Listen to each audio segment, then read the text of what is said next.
Chapter 1 the rude home. इस अध्याय में साइमन शामा उस समय की कहानी कहते हैं जब ब्रिटेन ने पहली बार स्वयं को एक पराजित साम्राज्य के रूप में देखने का साहस किया। 1776 की अमेरिकी क्रांति केवल एक उपनिवेश की स्वतंत्रता नहीं थी, बल्कि ब्रिटिश सत्ता, आत्मविश्वास और पहचान पर गहरा आघात थी। अमेरिका के खो जाने से यह स्पष्ट हो गया कि साम्राज्य अब अजेय नहीं है। इस झटके ने ब्रिटेन को मजबूर किया कि वो अपने भविष्य की दिशा पर पुनर्विचार करे। यही रूड होम है। अमेरिकी पराजय के बाद ब्रिटेन के सामने प्रश्न था, क्या वो फिर से एक स्थलीय साम्राज्य बनेगा या अपने भीतर शक्ति का नया स्रोत खोजेगा? शामा बताते हैं कि उत्तर युद्ध या विस्तार में नहीं, बल्कि आर्थिक और औद्योगिक परिवर्तन में मिला। इसी दौर में औद्योगिक क्रांति की शुरुआत होती है, जिसने ब्रिटेन की वास्तविक शक्ति को युद्ध भूमि से हटाकर कारखानों, मशीनों और बाजारों में स्थापित कर दिया। भाप इंजन, कपड़ा उद्योग और खनन ने समाज की संरचना बदल दी। ग्रामीण इंग्लैंड से लोग शहरों की ओर आने लगे। मैनचेस्टर, बर्मिंघम जैसे नगर नए साम्राज्य के केंद्र बन गए। ये साम्राज्य भूमि से नहीं, बल्कि उत्पादन और व्यापार से परिभाषित था। शामा इस परिवर्तन को आंतरिक साम्राज्य की संज्ञा देते हैं, जहां ब्रिटेन स्वयं अपने संसाधनों का उपनिवेश बन गया। राजनीतिक स्तर पर भी बदलाव हो रहे थे। अमेरिकी क्रांति ने यह सिखाया कि कर और प्रतिनिधित्व को नजरअंदाज करना कितना खतरनाक हो सकता है।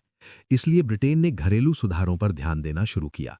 यद्यपि लोकतंत्र अभी दूर था, फिर भी संसद, प्रेस और सार्वजनिक बहस की भूमिका बढ़ने लगी। राजनीतिक सुधार धीरे धीरे आगे बढ़े, लेकिन सामाजिक असमानता बनी रही। इस अध्याय में नेपोलियन युद्धों 1793 से 1815 का भी महत्वपूर्ण स्थान है। शामा दिखाते हैं कि फ्रांस के साथ ये संघर्ष केवल सैन्य नहीं था, बल्कि विचारात्मक भी था। फ्रांसीसी क्रांति के आदर्श, स्वतंत्रता, समानता और गणराज्य ब्रिटेन के शासक वर्ग को भयभीत करते थे। ब्रिटेन ने स्वयं को स्थिरता, परंपरा और कानून के रक्षक के रूप में प्रस्तुत किया, जबकि फ्रांस अराजक परिवर्तन का प्रतीक बन गया। युद्धों ने ब्रिटेन को आर्थिक रूप से थका दिया, लेकिन साथ ही उसकी समुद्री शक्ति और वैश्विक व्यापार को भी मजबूत किया। अमेरिका खोने के बाद ब्रिटेन ने अपना ध्यान भारत और एशिया की ओर मोड़ा। इस तरह साम्राज्य का स्वरूप बदला। वो अब बसने वाला नहीं, बल्कि शासित और नियंत्रित करने वाला साम्राज्य बन गया। अध्याय के अंत में शामा ये स्पष्ट करते हैं कि द रोड होम हार की कहानी नहीं है, बल्कि पुनर्निर्माण और आत्मखोज की कहानी है। ब्रिटेन ने अमेरिकी पराजय से ये सीखा कि शक्ति केवल क्षेत्र में नहीं, बल्कि आर्थिक, औद्योगिक और संस्थागत स्थिरता में होती है। इसी समझ ने 19वीं सदी के ब्रिटेन को दुनिया की सबसे प्रभावशाली शक्ति बनने की नींव दी। Chapter 2 the queen and the hive. इस अध्याय में साइमन शामा विक्टोरियन युग को ब्रिटिश इतिहास के सबसे जटिल और विरोधाभासी दौर के रूप में प्रस्तुत करते हैं। The queen and the hive शीर्षक स्वयं इस युग की प्रकृति को दर्शाता है। क्वीन विक्टोरिया प्रतीकात्मक रानी है, जबकि हाइव उस विशाल, मेहनती और अनुशासित समाज का प्रतीक है जो उद्योग, साम्राज्य और नैतिकता के नाम पर निरंतर काम कर रहा था। क्वीन विक्टोरिया का शासन ब्रिटेन के लिए असाधारण विस्तार का काल था। औद्योगिक क्रांति अब परिपक्व हो चुकी थी। रेलवेज, कारखाने और वैश्विक व्यापार ने ब्रिटेन को दुनिया की वर्कशॉप बना दिया। शामा बताते हैं कि ये समृद्धि केवल आर्थिक नहीं थी, बल्कि एक नैतिक मिशन के रूप में देखी जाती थी। ब्रिटेन स्वयं को सभ्यता, कानून और प्रगति का वाहक मानने लगा। लेकिन इस चमक के पीछे गहरी असमानता थी। शहरों में श्रमिक वर्ग भीषण परिस्थितियों में रहता था। लंबी काम की घड़ियां, बाल श्रम और अस्वस्थ आवास आम बात थीं। शामा दिखाते हैं कि विक्टोरियन समाज नैतिकता की बात करता था, लेकिन सामाजिक न्याय की कीमत पर। ये विरोधाभास इस युग की सबसे बड़ी विशेषता बन गया। इस अध्याय में साम्राज्य के विस्तार पर विशेष ध्यान दिया गया है।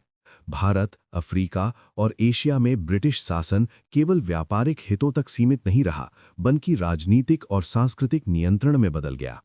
क्वीन विक्टोरिया का एम्प्रेस ऑफ इंडिया बनना इस मानसिकता का प्रतीक था। शामा स्पष्ट करते हैं कि साम्राज्य अब केवल शक्ति का स्रोत नहीं था, बल्कि राष्ट्रीय गौरव और पहचान का केंद्र बन चुका था। धर्म और नैतिकता भी विक्टोरियन हाइव के स्तंभ थे। मिशनरियों ने साम्राज्य को नैतिक कर्तव्य के रूप में प्रस्तुत किया। परिवार, अनुशासन और कर्तव्य को सामाजिक आदर्श बनाया गया। फिर भी श्यामा बताते हैं कि यही नैतिकता अक्सर दमन और पाखंड का रूप ले लेती थी, विशेषकर उपनिवेशों और श्रमिक वर्ग के संदर्भ में। राजनीतिक सुधार इस युग का एक और महत्वपूर्ण पक्ष है। रिफॉर्म एक्ट्स ने धीरे धीरे मताधिकार का विस्तार किया। प्रेस और सार्वजनिक बहस की शक्ति बढ़ी। यद्यपि लोकतंत्र अभी पूर्ण नहीं था, फिर भी जनता की आवाज पहले से अधिक प्रभावी हो चुकी थी। ये बदलाव हाइव को और जटिल बनाता है, एक ऐसा समाज जो मेहनती भी है और सवाल करने लगा है। श्यामा विक्टोरियन युग को स्थिरता का काल नहीं, बल्कि निरंतर तनाव का काल मानते हैं। औद्योगिक पूंजीवाद, साम्राज्यवादी विस्तार और नैतिक आदर्श तीनों के बीच संतुलन बनाना कठिन था। फिर भी इस युग ने ब्रिटेन को वैश्विक शक्ति के शिखर पर पहुंचा दिया। अध्याय के अंत में ये स्पष्ट होता है कि the queen and the hive केवल रानी की कहानी नहीं है, बल्कि उस समाज की कहानी है जिसने अनुशासन, श्रम और सामूहिक प्रयास के बल पर एक विशाल साम्राज्य खड़ा किया। लेकिन इसी हाइव के भीतर वे दरारें भी थीं जो आगे चलकर 20वीं सदी में साम्राज्य के पतन का कारण बनी। Chapter 3 Britannia incorporated. इस अध्याय में साइमन श्यामा ब्रिटेन को एक ऐसे राष्ट्र के रूप में प्रस्तुत करते हैं जो अब स्वयं को एक कंपनी की तरह संचालित साम्राज्य मानने लगा था। ब्रिटानिया इनकॉर्पोरेटेड शीर्षक इस विचार को दर्शाता है कि 20वीं सदी के आरंभ में ब्रिटिश साम्राज्य शक्ति, युद्ध और व्यापार तीनों को एक संगठित व्यवस्था के तहत चलाने का प्रयास कर रहा था। ये वो दौर था जब ब्रिटेन अभी भी एक वैश्विक शक्ति था, लेकिन उसके पतन के संकेत स्पष्ट होने लगे थे। क्वीन विक्टोरिया की मृत्यु के साथ एक युग समाप्त हुआ और एडवर्डियन ब्रिटेन ने आधुनिकता की ओर कदम बढ़ाया। तकनीक, उद्योग और वित्त ने साम्राज्य को जोड़ने का काम किया। श्यामा बताते हैं कि ब्रिटेन का साम्राज्य अब केवल झंडा फहराने तक सीमित नहीं था, बल्कि रेलवे, टेलीग्राफ, जहाजरानी और बैंकों के जरिए नियंत्रित होता था। साम्राज्य एक प्रशासनिक नेटवर्क बन चुका था, कुशल लेकिन भारी और खर्चीला। फर्स्ट वर्ल्ड वॉर 1914 टू 1918 इस अध्याय का निर्णायक मोड़ है। श्यामा इसे ब्रिटिश साम्राज्य की शक्ति और कमजोरी दोनों का प्रदर्शन मानते हैं। युद्ध में ब्रिटेन ने अपने उपनिवेशों से सैनिक और संसाधन जुटाए, जिससे ये स्पष्ट हुआ कि साम्राज्य एक वैश्विक प्रणाली है। लेकिन इस युद्ध ने लाखों जानें लीं और ब्रिटिश समाज को गहरे आघात दिए। युद्ध के बाद ब्रिटेन विजेता था, पर थका हुआ और आर्थिक रूप से कमजोर। युद्ध के बाद के वर्षों में राष्ट्रवाद एक बड़ी चुनौती बनकर उभरा। भारत, आयरलैंड और अन्य उपनिवेशों में स्वतंत्रता की मांग तेज हो गई। श्यामा बताते हैं कि ब्रिटेन अब साम्राज्य को नैतिक मिशन के रूप में नहीं, बल्कि एक प्रबंधन समस्या के रूप में देखने लगा था। इनकॉर्पोरेटेड साम्राज्य में लागत, लाभ और नियंत्रण सब कुछ तौला जाने लगा। इस अध्याय में आयरलैंड का विभाजन विशेष महत्व रखता है। आयरिश स्वतंत्रता आंदोलन ने यह दिखा दिया कि साम्राज्य को बलपूर्वक एकजुट रखना अब संभव नहीं है। ये ब्रिटेन के लिए चेतावनी थी कि पुराने औजार अब काम नहीं कर रहे। सेकेंड वर्ल्ड वॉर 1939 टू 1945 ने इस प्रक्रिया को और तेज कर दिया। श्यामा बताते हैं कि ये युद्ध ब्रिटेन के लिए अस्तित्व का संघर्ष था। विंस्टन चर्चिल के नेतृत्व में राष्ट्र ने अद्भुत साहस दिखाया, लेकिन इस युद्ध ने साम्राज्य की आर्थिक रीढ़ तोड़ दी। अमेरिका पर निर्भरता बढ़ी और ये स्पष्ट हो गया कि वैश्विक नेतृत्व अब धीरे धीरे ब्रिटेन के हाथों से निकल रहा है।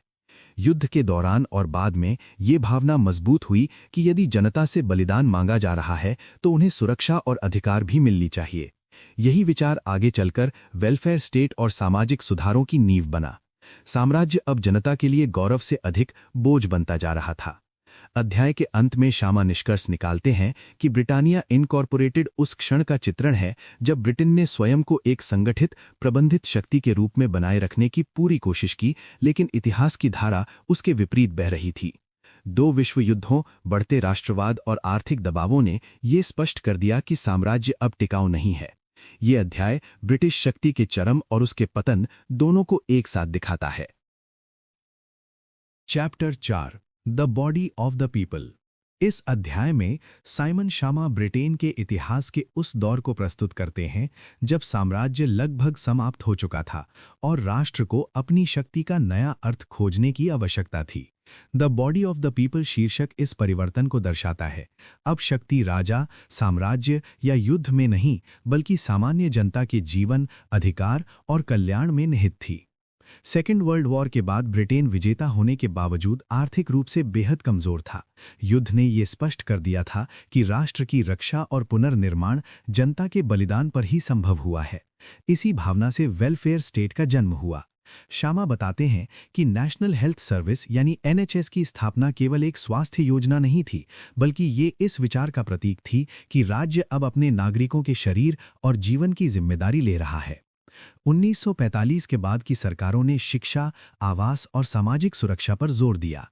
इससे ब्रिटेन में सामाजिक संरचना बदलने लगी। वर्ग भेद पूरी तरह समाप्त नहीं हुआ, लेकिन अवसरों का विस्तार हुआ। The body of the people का अर्थ यही था कि राष्ट्र अब अपने नागरिकों को केवल करदाता या सैनिक नहीं, बल्कि अधिकारों वाले मनुष्य के रूप में देखने लगा। इसी समय साम्राज्य का पतन तेजी से हुआ। भारत, अफ्रीका और करीबियन के उपनिवेश स्वतंत्र हो गए। शामा बताते हैं कि ये प्रक्रिया न तो शांत थी और न ही आसान। कई स्थानों पर हिंसा और अव्यवस्था फैली, लेकिन अब ब्रिटेन के पास साम्राज्य को बनाए रखने की न तो आर्थिक क्षमता थी और न ही नैतिक आधार। साम्राज्य का अंत ब्रिटेन की पहचान का अंत नहीं था, बल्कि एक नए स्वरूप की शुरुआत थी। उपनिवेशों से आए प्रवासियों ने ब्रिटेन को बहुसांस्कृतिक समाज में बदल दिया। ये परिवर्तन अवसरों के साथ साथ तनाव भी लाया।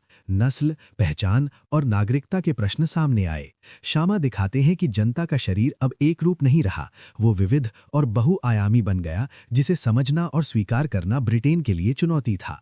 1970 और 1980 के दशक में आर्थिक संकट और मार्गरेट थैचर की नीतियों ने वेलफेयर स्टेट की अवधारणा को चुनौती दी।